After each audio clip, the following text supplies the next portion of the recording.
আসসালামু আলাইকুম ওয়া রাহমাতুল্লাহ। প্রিয় দিনী ভাইয়েরা, আপনারা কি কখনো ভেবে দেখেছেন ঈসা আলাইহিস সালামকে আল্লাহ তাআলা কেন আসমানে উঠিয়ে নিয়েছেন? তিনি বর্তমানে কোন আসমানে আছেন? আবার কখন তিনি দুনিয়ার বুকে আগমন করবেন? আর কেনই বা আগমন করবেন? দাজ্জালকে ঈসা আলাইহিস সালাম ছাড়া কেন অন্য কেউ হত্যা করতে পারবে না? আজকের ভিডিওটি এই সমস্ত বিষয়ের উপর ভিত্তি করেই হতে চলেছে, যেগুলো আমাদের প্রত্যেক মুসলমান ভাইদের জানা প্রয়োজন। এই ভিডিওটি দেখলে ঈসা আলাইহিস সালাম সম্পর্কে আপনি সব গুরুত্বপূর্ণ তথ্য জেনে যাবেন ইনশাআল্লাহ।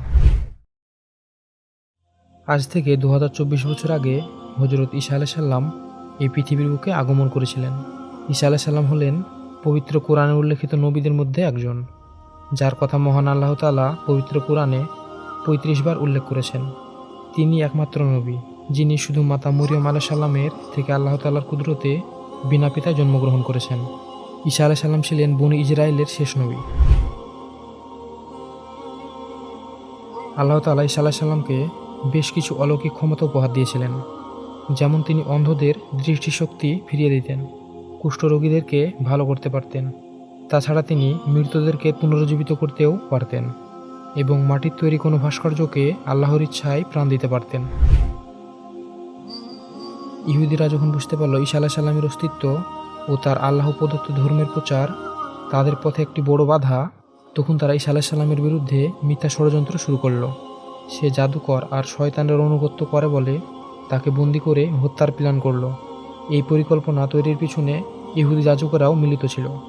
ঈসা আলাইহিস সালাম ইহুদিদের এই হত্যার চক্রান্তের কথা জানতে পারলেন। তখন আল্লাহ তাআলার কাছে সাহায্যের জন্য দোয়া করে তাকে আসমানে উঠিয়ে নিতে বললেন।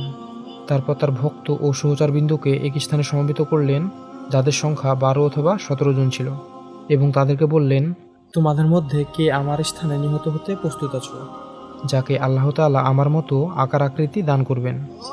এ কথা শুনে তাদের মধ্যে একজন যুবক প্রস্তুত হয়ে গেল। এরপর ঈসা আলাইহিস সালামকে আল্লাহর নির্দেশে আসমানে উঠিয়ে নেওয়া হলো।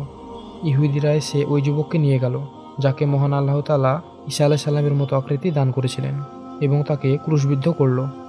ইহুদিদের ধারণা হলো যে তারা ঈসাকেই ক্রুশবিদ্ধ করতে সক্ষম হয়েছে। ঈসা আলাইহিস সালামের মতো আকৃতি বিশিষ্ট লোকটিকে হত্যা করার পর ইহুদিদের মধ্যে মতবিরোধ সৃষ্টি হয়।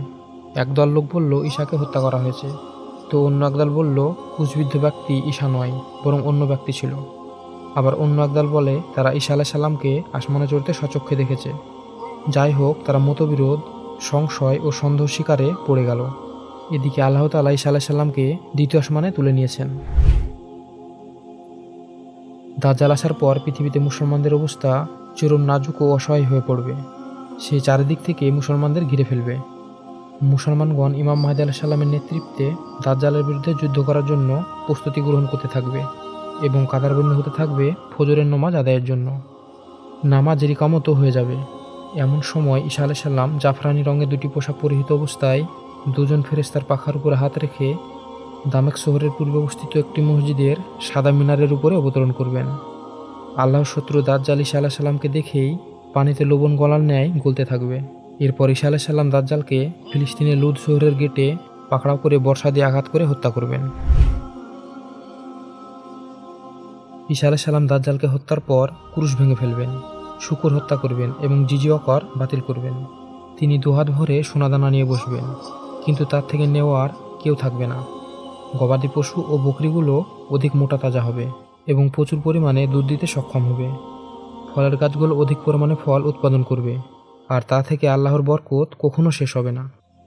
রাসূলুল্লাহ সাল্লাল্লাহু আলাইহি ওয়াসাল্লাম বলেছেন, তখনকার দিনগুলো কতই না সুন্দর হবে।